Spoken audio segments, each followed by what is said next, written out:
Okay, so let us talk about advanced roadmaps. It has been a while.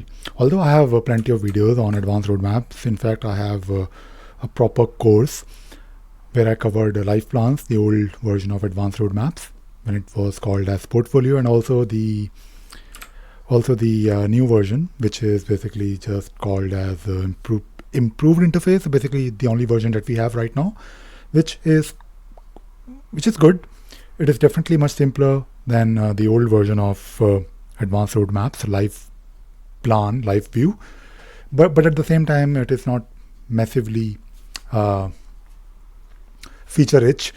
If I have to maybe describe it, it is good. It is good to, of course, create a plan that can let you plan across multiple projects, multiple teams, and it will also let you view what is happening across multiple teams. It's a good tool. It works, but at the same time, I'm yet to see a client of mine, or I'm yet to see like the perfect usage of advanced roadmaps. I think there are some gaps, and advanced roadmaps expect you to basically follow agile by book. So if you are, let us say you have three teams or four teams, right? Let us say you have four teams where they're all following Scrum, Agile. They're all following story points. They're all doing their uh, agile rituals properly, and you have a dedicated team of people allocated to those pods or those Scrum teams, and at the same time, they're all working on a common feature, right? So basically, the expectation here is that when they work, they are basically following their own individual Scrum, but their Scrum or their sprint cadence is also in like sync, right? So basically, in a way, it is a bit of like safe methodology. So the idea here is that you plan the work across multiple teams: Android, iOS, web platform, API, and there are also some dependencies between these different teams. You need something from another team, and that team will give you something by, let us say, sprint 2, so that you can do the work by sprint 4.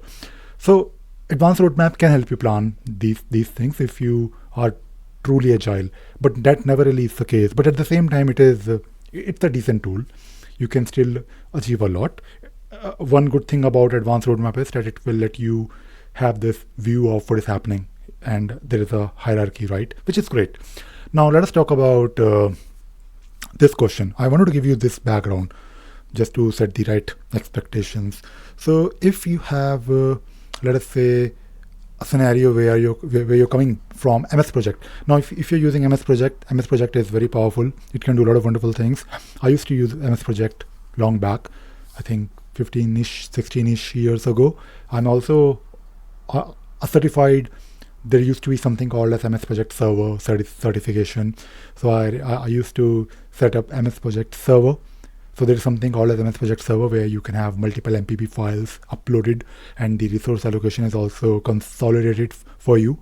So it is quite powerful. I haven't really seen MS Project lately because I'm more focused on Jira for the last 15 years. But yeah, I do come across these scenarios where people come from MS Project background and they want to, of course, use Jira. They know the advantages of Jira, but at the same time, Jira is a bit limited when it comes to roadmaps, Gantt chart. Of course, you have individual project roadmap, and you also have advanced roadmap, but it is not the same. It is definitely not the same, uh, which is in a way a good thing because Jira expect you to follow few things like processes and everything, and it will let you plan the work. It won't really do the project management for you. Now, talking about this question is actually about if you're coming from MS Project background where you can basically plan the work. You have dependencies, and let us say something goes wrong, or let us say, if you're not able to finish something by a specific time, maybe you want to change the plan, right, automatically. Uh, so the expectation here is that the question is, can we do the same thing using advanced roadmap? The answer is not really a clear yes or a no, but you can do a bit. So what you can do in advanced roadmap is, so there is something called as a scheduler, and the way advanced roadmap works, you basically feed in the information, and based on the information, it can actually schedule the work for you. Or that information could be, let us say, your Imagine that you have four different Scrum boards. They have their own epics, they have their own stories, they have their estimation, and you have teams defined in advanced roadmap where you can say that, okay, Android team will probably have like a weekly allocation or capacity of 30 story points, right? Or bi-weekly, like 2 weeks capacity. And based on this information, when you feed this information to Jira, your advanced roadmap, that, okay, these are my four boards, these are my four teams, this is the work that I want to do, these stories are also linked to each other, and at the same time these stories are supposed to be released as well, so you also have release dates. Then advanced roadmap can do some scheduling for you based on this information. Now, talking about dependencies, there is actually a configuration in advanced roadmap where you can tell the scheduler to schedule sequentially, not concurrently. I think that is the right word, yeah. So you can actually tell the scheduler, and you can also tell the scheduler that you want to use sprint dates instead of start or end date. So there are a few things that you can configure, and based on this, advanced roadmap can plan the work for you. It will adjust the dates, but not really always. If you don't deliver something on time, then of course, let us say you have a sprint where you have defined something or you have committed something to be delivered. If you don't do it, move it to the next sprint. And when you move it to the next sprint, you have to do it yourself because advanced roadmap will not really, it will tell you what is happening. It will definitely tell you what is happening. And when you close the sprint in Jira, you get a prompt, right, that there are some items that are not really delivered. You want to move it back to the backlog, so you can move it back to the backlog, and then from there you can of course plan it again. So it won't really do it for you. It won't really move the sprints for you automatically. And yeah, that is all I wanted to talk about in this video. I just wanted to give you some idea about how advanced roadmap scheduler work. I've made a lot of videos on this. In fact, I have, as I mentioned, I have like a full course. I need to update this course, and my problem is that I don't really have a lot of time to work on these videos. Maybe I should spend a bit more time on my videos, but I also have my work to do. But I'm trying. I'm doing whatever I can. Maybe if I start earning a lot of money from my YouTube videos, maybe I will probably focus a bit more on YouTube. So that is why you should subscribe to my channel. And by the way, I also have like a membership program.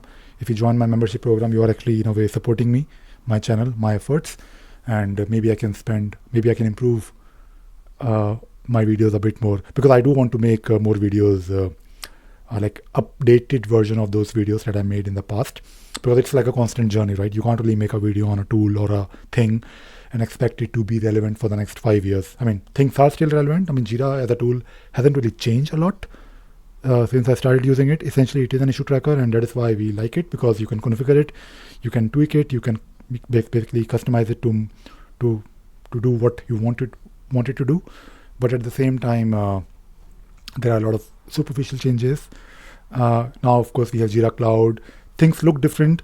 Essentially, you're working on an issue tracker. It's not really, don't expect Jira to do project management for you. That is what I keep telling everyone. You have to do project management yourself with the help of Jira. All right, that is it. That is all I wanted to talk about today. I hope you enjoyed watching this video and you learned something new. Thank you very much. Bye bye.